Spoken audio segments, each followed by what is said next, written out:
Good Tuesday morning, everyone, and welcome to KSAT News Now. It is May the 9th. Thank you very much for hanging out with us on your Tuesday, and make sure to follow us on all of our digital platforms, KSAT Plus, KSAT.com, and also make sure to check us out on YouTube as well. Sarah Spivey's going to be hanging out with us, talk a little bit about the weather, and we saw some rain this morning. I know I woke up and I walked outside and I was like, oh, okay, we had some storms kind of roll through our area here. So we're going to talk a little bit more about what's ahead over the next couple of days. Of course, Mother's Day weekend's coming up, so people kind of need to plan a little bit ahead of time and see exactly what they're going to be doing and what the weather's going to be like. Also, we're going to talk a little bit about a San Antonio staple, the end of an era here for a barbecue spot here that has a lot of memories for a lot of local people in San Antonio. Of course, more of your top stories and headlines. And we're going to go ahead and start here with a local story. These are new developments in the stolen gun case. This is from a Converse shooting range. This has been a crazy story. Barry County officials say they now have that suspect in custody. So here we have 25-year-old Amber Hearing. She was booked into jail overnight on charges related to possessing and stealing a submachine gun. Yes, a submachine gun. Detectives say that she has the same tattoo on her chest that was seen on the woman in surveillance video. So let's go ahead and show you this video. This is a pretty crazy video here. So that video was captured last Friday at Lone Star handgun shooting range out there in Converse. So the owner told KSAT 12 News that the woman in the video, you see her there at the counter, used someone else's ID to rent the weapon, but then never returned it. Well, we later got an arrest affidavit, and this says that the ID belonged to a woman who died in a fire last year.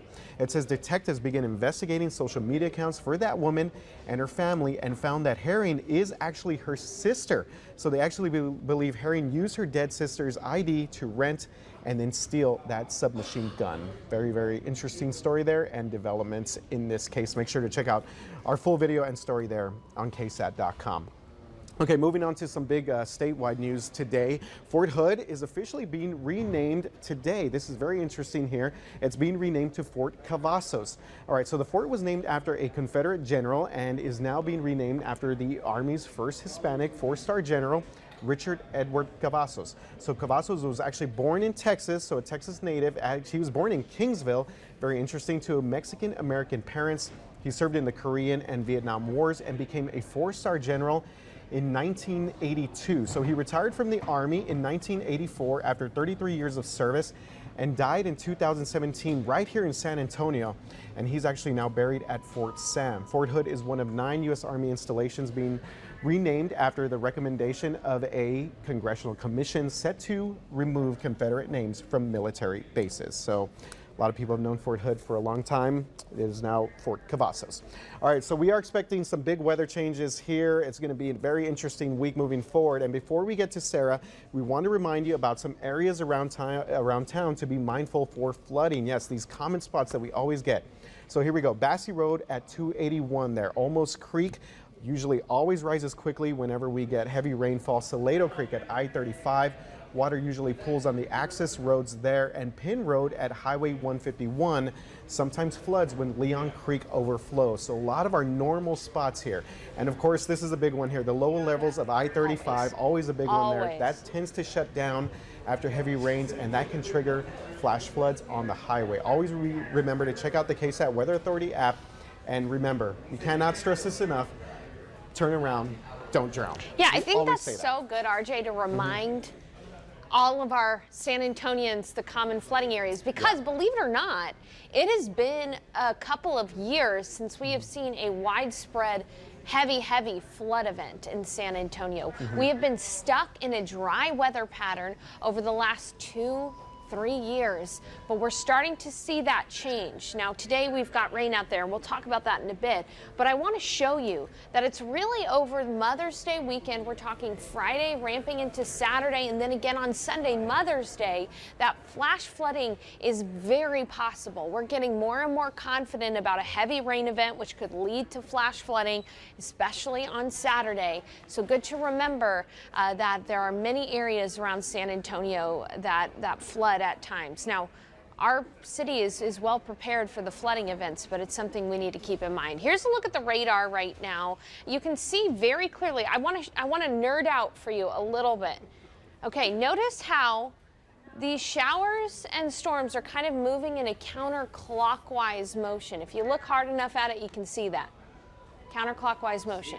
Yeah, there you go. RJ sees it. That's because there's a low pressure smack dab over San Antonio right now. And as this low meanders eastward, we're going to see these showers and storms that are forming over Concan down to Divine.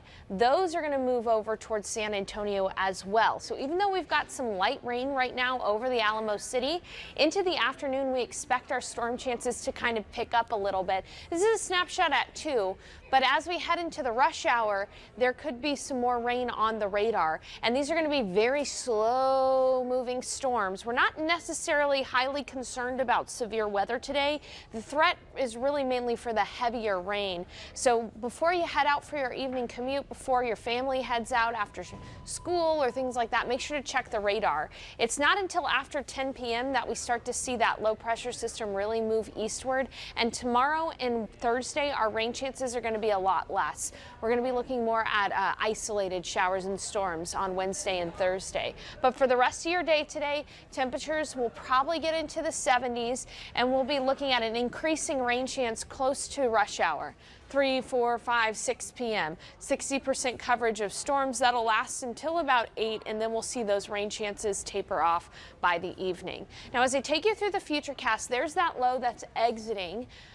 Wednesday and Thursday are going to be a little bit quieter, but by Friday night, another low is going to position itself in the ideal spot for heavy rain in south central Texas, coming out of Mexico and through south central Texas. This is Saturday. All day Saturday, we're likely going to be dealing with heavy rain, and because of that, there is a high flash flood risk smack dab over south central Texas on Saturday. Total rainfall potential, in addition to the rain we've already seen, we could see 4 to 6 inches of rain in San Antonio, even higher amounts than that east. And within that 4 to 6, there's also going to be pockets of even higher rainfall totals. So I'm excited about the drought busting potential from this forecast here for us. Now, it stinks that it comes over Mother's Day weekend, but it is something that we're going to be keeping our eye on. We're going to be keeping you updated on the KSAT Weather Authority app. I just wrote an article about our heavy rainfall potential on KSAT.com, so check that out when you get a chance. RJ, do you have any questions about the forecast? No, but I noticed that it's really kind of changed from week to week. I mean, last week we were getting up the upper 80s, even some low 90s, and now we're back down a little bit, but yeah, definitely a very busy weather pattern. This is quite normal for May. So May is our rainiest month on average. The problem is we've been stuck in a dry weather pattern, so last May was pretty dry for us. So it's nice to be reminded that we do get a lot of rain in May. Well, producer Haley, who puts together the show, she commented in my ear, she's like, wow, that's a lot of rain. It is. This weekend. It's a lot of potentially rain. coming our way. Yeah, so maybe make some indoor plans with Mom. I think that's a good idea. And remember, if you have to drive, always check the radar before you head out. Yeah, absolutely. And you guys have done a great job. You know what I did when you were kind of, with the radar, I did notice, or I did want to make a point of saying that you guys do such a great job of kind of using the radar in so many different ways and the tools associated with it. Yeah, it is really cool to kind of see what you guys can do. Thanks, RJ. Yeah. You know, at KSAT we have really high radar technology, and we're excited to use it anytime because, we're weather nerds. Yeah. So. And producer Haley's in my ear again. She said, also for people traveling, it's a good idea to check on their flights. Absolutely. Yeah, definitely. Okay, so all right, Sarah, you're a San Antonio native. Are you a Grady's fan? Been there? I have been there a few times, okay. And this is kind of sad. It is, yeah. This is the end of an era here for a San Antonio food staple, a barbecue restaurant that has served our area for more than 70 years is shutting down, and this is, of course, Grady's Barbecue. So they made the announcement on their website, and actually Google now shows that all their locations are permanently closed. So according to their post, the restaurant's priority now is to find suitable employment for its employees. So good on that, trying to help those employees out. And the announcement also thanked customers, of course, for more than 7 decades of service here in San Antonio. So are they going to be shut down indefinitely? Not sure yet. No, not sure yet. Okay. I don't know, but it definitely kind of caught a lot of people by surprise. We were talking in our one of our meetings this morning about how a lot of families here had events there, birthday parties, little, maybe receptions and things Yeah. of that nature at a lot of these Grady's locations. So tough news there. Absolutely. But we'll see what happens and how they move forward there. But yeah, definitely some good times there at Grady's. I've been there a few times. I thought barbecue was pretty good. But also, I think there's so many other barbecue places that have popped up over the past 15, 20 years. Yeah, it's gotta be hard to compete. Yeah, definitely. But hopefully, like they said right there, hopefully they find their employees somewhere to land and, again, served our area for more than 7 decades.